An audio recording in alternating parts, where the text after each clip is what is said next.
Hey, this is G with VR and RV. Just wanted to thank you all for showing me love and welcoming me into this YouTube space with all your views and subscriptions. And with that, let's get on with the tour. In the front passenger area, you've got this fence between the front right passenger's knees and like the stick there. It's kind of cool how it's weird design, how it kind of separates it. You've got this handle to hold on to, and it actually, when you're driving a manual Elantra, the 660 manual, which you can get on the N-Line, the Elantra N, it prevents their knee from getting in the way of you shifting. It's kind of cool. Kind of like a weird, neat little feature, and they do it for design, but it's also like kind of it's useful.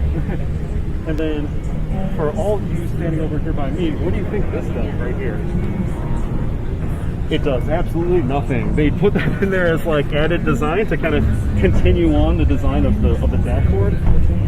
It really, when I had this as a press car a couple months back, I'm just like, oh, what is that for? Is that like a sensor? Does that light up for some reason? No, it's just a piece of design that just helps balance out the design of the gauge cluster. So I don't know, kind of interesting.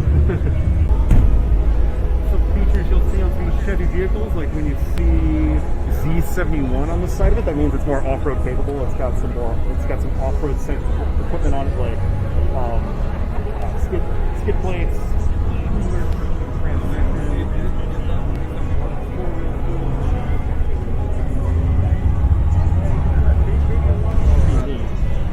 incredibly capable out of the box, including having like Bilstein rear dampers with reservoir shocks, which helps with kind of overall comfort and comfort over longevity. Comfort meaning going down like a long, dirt, bumpy road, the shocks are going to continue being comfortable.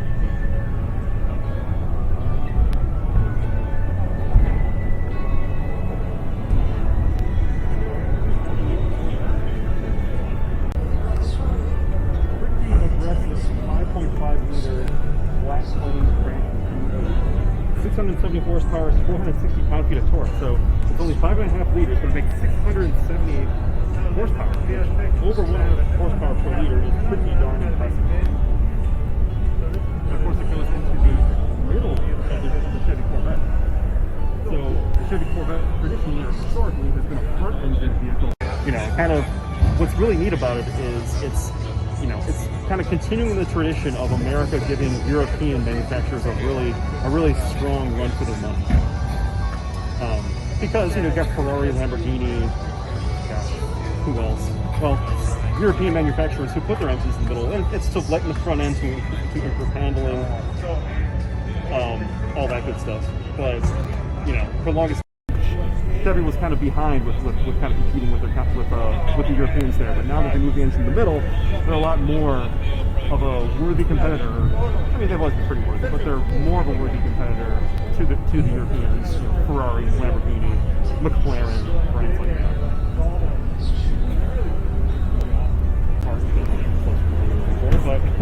But right here, this orange SUV in the middle, the Jaguar F-Pace SVR, 5.0 liter supercharged V8, makes 550 horsepower. It's very fast. This is a very fast SUV. 0 to 60 in like 4.1 seconds.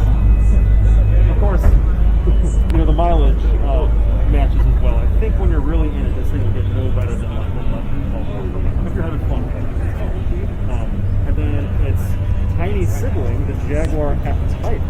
The one thing I thought was pretty cool about between the F-Pace and the F-Type is, the F-Type the F-Pace looks like a gigantic F-Type that can have 2 doors added to it. They really did a good job making the design very homogeneous and kind of having that same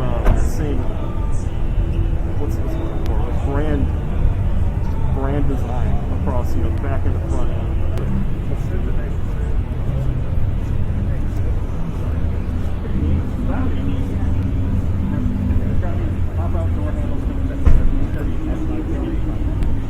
If you look at the design of the I-Pace, there's a lot of stuff on it that's meant to be aerodynamic. So it's got this like low, very slippery shape to it. You look at the wheels, and they're very flat. You've got lots of flat area here, and that's to increase aerodynamics and make it as much have as less of rolling resistance as possible.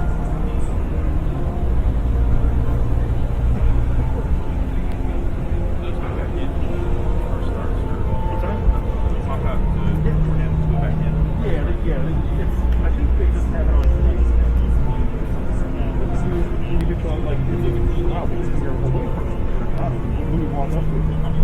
So with your key, it's like proximity. You know, similar. So this is the 5th gen. The 4th gen Range Rover had a similar shape to it, but this is just kind of taking that four-wheel and refining it. So you look at the rear end, it's got this really interesting rear tail-like design. You know, again, up to the eyes of the beholder, but I personally really dig the look of it. I think it's set up for like $130,000. It's pretty pricey. And the SD model, which I think is just on the other side of it. Gosh, you can customize one of those into like, $200,000, $300,000, just because of the crazy materials.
And then also it's got arrow work down here.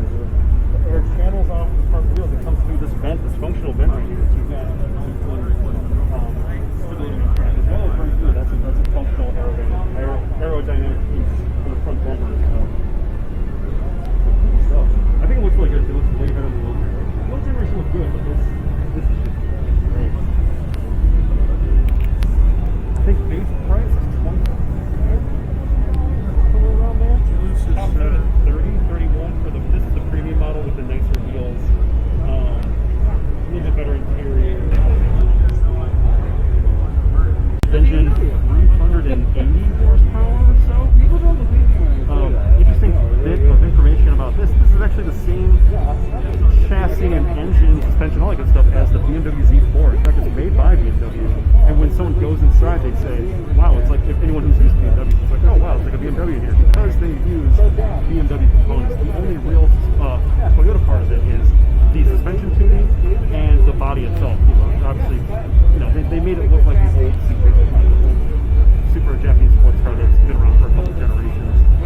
This is like the next version of it, but it's a great car. It's a lot of fun to drive. But some folks who are like hardcore Toyota sports car people were kind of bummed out that, oh, it's just a BMW.